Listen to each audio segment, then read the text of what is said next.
depuis pratiquement 3 ans site bi muy Fatou Fatima Diagne c'est un lotissement boo xam ni la mairie de Sangalkam ñu ngi ko def le 17 avril 2023 boobu ak léegi def na 3 ans donc bi ñu defee lotissement bi ñu am ay équipement yoo xam ne dañ ko prévoir woon ci lotissement bi équipement yi toll ci école 3000 mètres carrés et quelques le maire en question bi mu fi ñëwee donc wax ko ci gémmiñu boppam maternité aussi 3000 mètres carrés mosquée 1200 mètres carrés centre commercial ak ay espace vert donc maire bi mu fiy ñëw loolu la diggoon askan bi loolu la waxoon askan bi te ñun li nga xam ne loolu la ñu yor ci comme ay éléments de preuve loolu moo nekk donc sur le terrain. Maintenant après quelques années ñun dëkk bi ñu yëg ni dafa am ay travaux yu am ci espace commun yooyu noonu bi ñu ñëwee def le constat ñu fekk école bi ñu xaaj ko jaay ko maanaam ñu dindi 8 parcelles ci école bi mu tolloog 1200 mètres carrés dindi ko ci 3000 mètres carrés yi joxe ko jël maternité bi ñu dindi ci lu tolloog 11 parcelles joxe ko mosquée bi li ñu fa bàyyi matul 150 mètres carrés espace vert yi yëpp dem donc loolu bi mu amee dëkk bi yëpp taxaw ne lii du fi am li ñu yëkk a def nag mooy dem rencontrer le maire Pape Sow moom ci jëmmi boppam bi ñu fay dem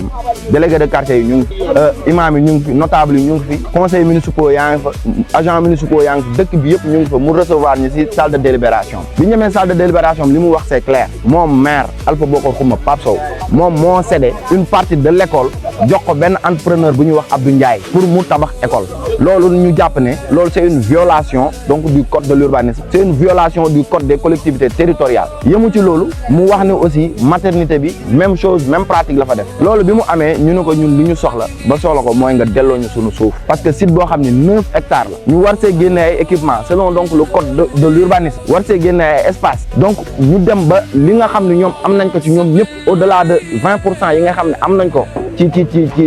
site bi ñu wiññeeku jël li nga xam ne mooy école bi war a abriter donc la deuxième école de Médina Thioub ou bien un CM jël maternité bi jël li nga xam ne dëkk bi ñoom la moom bëgg jaay ñu doole donc loolu moo tax depuis boobu ba léegi population de Médina Thioub di taxaw ne lii du fi jàll lépp loo xam ne nag yoon may nañu ko depuis boobu ak léegi ñu ngi koy respecté on est allé voir le sous-préfet dossier bii nii informé nañ ko ci li ci xew yëpp on est allé voir le préfet ñuy remercier bu baax nag monsieur le préfet parce que depuis boobu ak léegi bu ñu amee assise bii ñu am c'est grâce en partie c'est grâce à lui gis nañ aussi donc autorité sécuritaire yi fi nekk le commandant donc de la brigade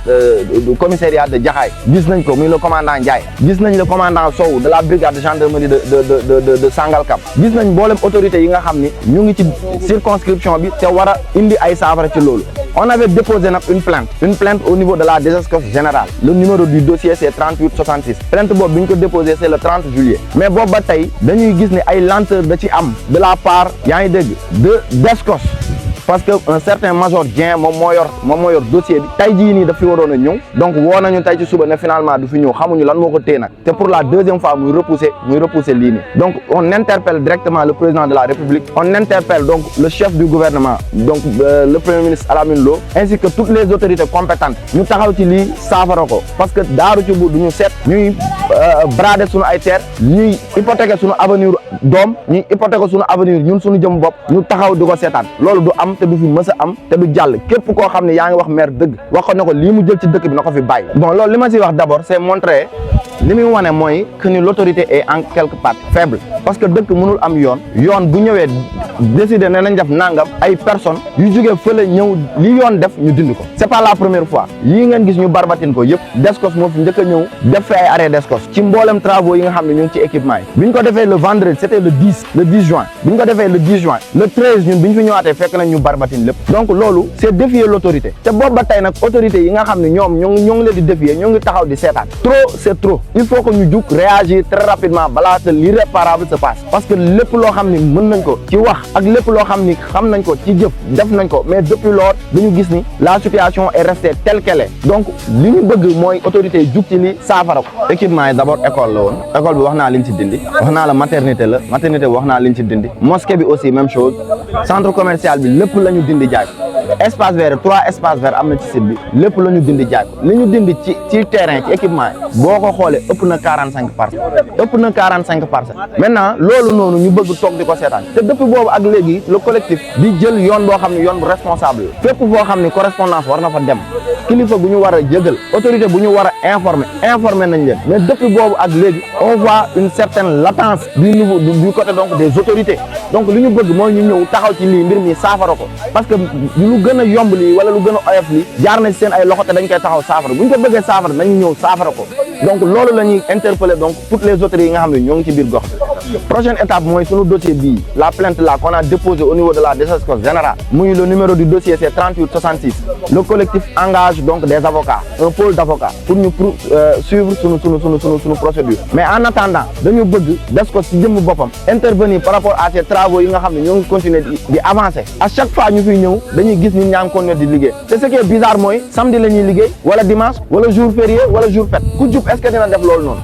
ku jub du def loolu noonu ku jub da ngay ñëw lundi wala vendredi ba vendredi ba ca gu ndara kàmm ngay liggéey mais doo bàyyi ba samedi wala ba dimanche wala ba jour férié wala jour fête ngay ñëw di liggéey donc loolu mooy li nga xam ni cri de cœur la pour population bi dina cub bi yëpp. waaw bu ko defee am Tidiane ñu ngi fii nii si maternité bi tey bi ñu fi ñëwee dañ fi fekk ñaari grand yu taxaw ak seen scooter après dinañ la yónnee vidéo yi nga gis ñoom dañ doon waxaale terrain parce que dañ leen yebal fii nga gis ni maternité bi li ñu waxoon ne 1200 mètres carrés la commencé fële ñëw ba ci miiru maternité bi grand yi di waxaale fii terrain bi gardien bi mu ngi leen expliquer ne leen yoon bi fii la génn donc lii mooy terrain bi dégg nañ si biir wax ji aussi mu naan ko buñ la jaayee rek tabaxal du mujj fenn mu nekk mbir mu doy waar xam nga ne fii panneau solaire bi fii lañ doon yàgg ñëw di toog fii donc prévoir nañ fi terrain ba indi fi ay clients pour ñu def visite mu nekk lu doy waar loo xamante ni découvrir nañ ko tey biñ fi ñëwaatee ndax gars yi biñ ñëwee fële lañ leen fekk ñu toog fekk ba taxaw ne dañ leen fekk ñu toog ñu ñëw rek ñu déplacé wu bi ñu déplacé wu ñun ñu gis ñu ngi expliquer ak maçon bi si lañ ñu rapproché biñ ñu rapproché ñoom ñu ngi déglu suñu li ñuy wax ak maçon bi ñu dégloo après si lañ woo gardien bi di ko demander information si la leen gardien bi xamal ne gars yi fu ñu leen wan fii la et que mbedd baa ngi nii mu nekk lu doy waar loo xamante ni ñoom autorités yi ñu ngi continuer di ko def ndax jàppoon nañ ni